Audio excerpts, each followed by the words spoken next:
Hi, I'm Ignacio Fernandez Llorente. Welcome to Polo In. In a polo game, including professional players, it is important that the professional players are always marked during the game. If one gives them time and space, their game is much easier. And when a game is easy for a professional player, it is very bad for the opponents. If you let a pro play and you leave him time, it always ends badly. Look at the white professional player here accelerating towards the goal. The green player follows him, but he's not close enough. He gives him time and space. He ends up giving a pass, converted with a goal. Here the blue player has the freedom to gallop forward with the ball. The white player looks at him from behind. The blue player is a very good player. You cannot leave him space. And how does the play end? With a blue goal. Let us see this other example. The blue player marked with the green circle is the best player of the blue team. It looks like he's gonna hit a backhander, but he doesn't. He's now marked by two red players. Both red players are far away from him and they are looking at him. It looks like he's gonna hit a backhander, but he doesn't. Don't look at a professional player. Mark him, follow him, put the pressure on him. One cannot give him time to think and play. Look at the blue player now. He turns around, he hits the ball, and he passes it to the opponent's pro. Big mistake. Moreover, everybody's looking at him. Nobody's marking him. It is urgent to mark him. Of course, one has to avoid to make a pass to an opponent's pro. Never hit the ball towards where the opponent's pro is playing. Don't look at a pro. Mark him. Follow him closely, at least until he doesn't have the ball anymore. Be very careful with the feints. He accelerates, I accelerate. He stops, I stop. Stay close to him and his horse. Put pressure on him. Staying close to him, especially on his right-hand side, is enough to put pressure on him. Here the black player tries to escape on the right, but the right player is marking him very well. He's going forward, he then breaks, he goes forward again, and the black player cannot do anything. Very good marking. Here the green player accelerates on the right. So what is important here is that the green player slows down, the blue player marking him in front slows down, and he tries to stay as close as possible to the green player and always in front of him. Very important. Ride him off. Keep contact with your opponent. Push him. First the player, then the ball. Do not go head down towards the ball. The red player tries to overtake the white player, who pushes him and rides him off. Very good. The white player tried to make a feint. He goes to the right, to the left, but the black player is still there. The black player waits for him, accelerates, brakes. He's there. Excellent. The defender needs to have patience. The white player ends up hitting the ball. This is the way one has to mark, without giving the opportunity to be overtaken or going long. You need to measure the distance and go at the same speed of the opponent. If he slows down, I slow down, but always the same distance and a lot of patience. Look at the opponent's horse. He brakes, I brake. He accelerates, I accelerate. Go at the same speed as your opponent. Always have your horse moving. Never stop your horse. Make contact with the opponent. First the man, then the ball. Let's have a look at this example. The blue player runs away. The violet player reaches for him. The blue player slows down and brakes, and the violet player goes long. This is exactly what you don't have to do. You have to brake and keep at the same level of the blue player.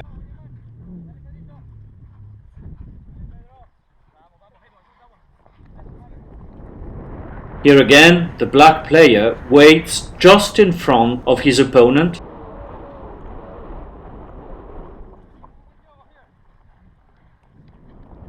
and when he has the opportunity, he rides him off. It is important to watch the opponent's horse.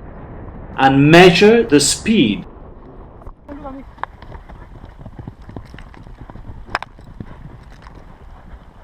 The pink player looks at the opponent's horse and he stays at the same level and he gets close to him. He watches closely the movements of the blue player horse and he stays close to him. When he accelerates, he accelerates. When he brakes, he brakes. This is the way to do it.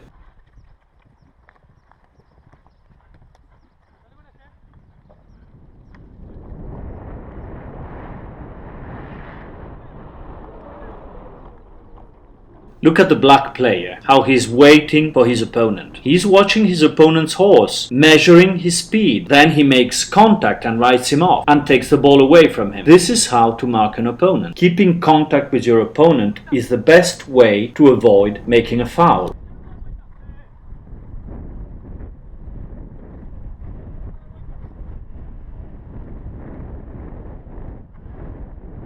Let us see an example now of double teaming. The orange player with the ball is very difficult to mark.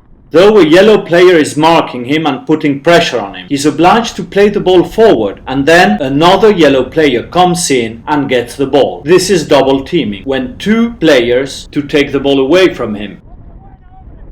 Here the green player gets to the boards, he is marked by a blue player and another blue player with a green circle. Thanks to this double teaming, the green player cannot turn right. This is excellent double teaming. And here again, the blue player number 3 is marking the green player and the other blue player number 4 is coming to double team him. Contact with the opponent and then the ball. The blue player here gets the green player to go long and another green player comes from behind. The blue player commits foul. This is very good double teaming, when one player goes long and then a teammates come from behind to get the ball.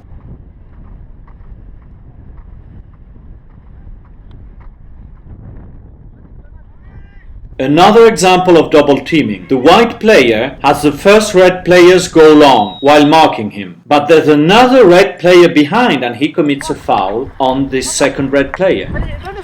And once again here, look at the foul from the red player due to a double teaming. Here the white player escapes on the left from the red player. And now the red number 2 is doing some double teaming, marking him. One has to help his teammates while marking. Your team will benefit from it. Double teaming is needed when you play against teams where there is an opponent with a higher handicap. It is most important to steal the ball from the professional player of the opponent's team. It is better to leave one of your opponents unmarked instead of letting the professional keeping the ball and going forward with it. Use 2 of your players to go and mark the professional opponent, even if you have to leave the worst player of the other team unmarked. It is usually the opponent with the lower handicap. Look at the red number 1. He's watching. This is exactly what you cannot do inside a polo field. Watch. You have to stop watching. He needs to go and try to hook the mallet of his opponent or hit a near side backhander.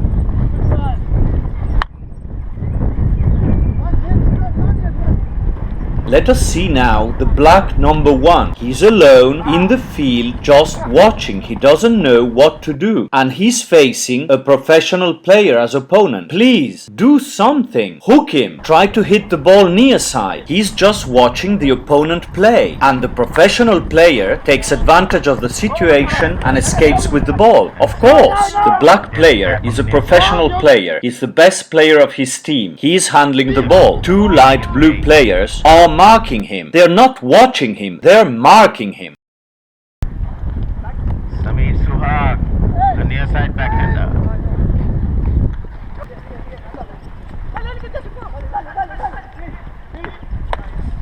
The white number 3 is in possession of the ball. One of the opponents rides him off, the other one hits near side. Perfect. And it's not foul. You can have one player hooking and the other one riding off at the same time.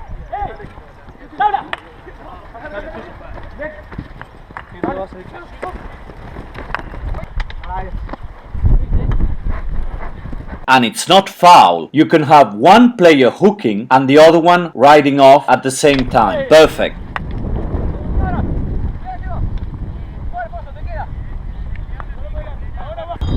green player has the ball. The blue player hits near side. Another blue player writes him off, pushing him against his teammate. This is a foul.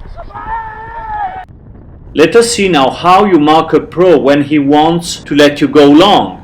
The black player waits till the white player ends up missing the ball. In this example, the gray player has the ball. A blue player with a higher speed comes in and tries to hit near side. He goes long. Another blue player at a higher speed, I insist, at a higher speed, goes long again. The gray player gets first to the ball.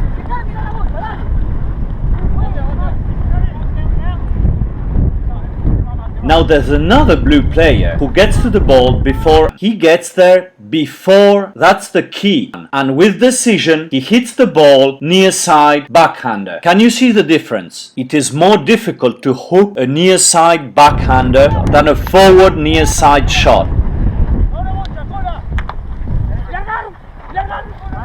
The blue number 1 goes long because he has a higher speed. On the other hand, the blue number 3 puts himself at the same speed as the opponent and takes the ball away from him. You see the importance of being at the same speed, not to go long. The blue player slows down and starts touching the ball with little auto passes. The white player waits and doesn't fall into the trap, and then he writes off the blue player. The pink player is now advancing, touching the ball. Don't just look at him, ride him off. Excellent. Excellent ride off from the white player, and he avoids going long.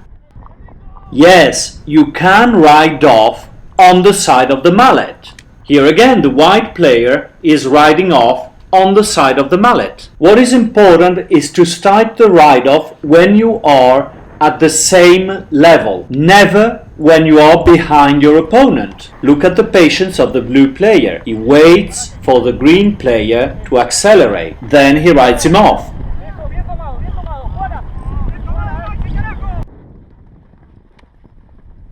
The dark red player rides off the white player. Here is what you don't have to do. The black player let the white player go long.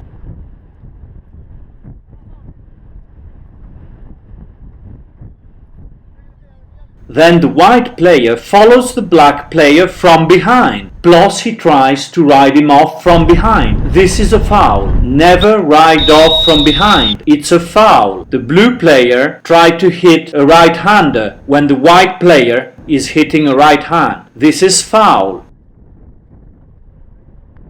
The dark red player tries to hook the mallet of the white player, but he hits on his horse and rides him off from the back. This is a foul.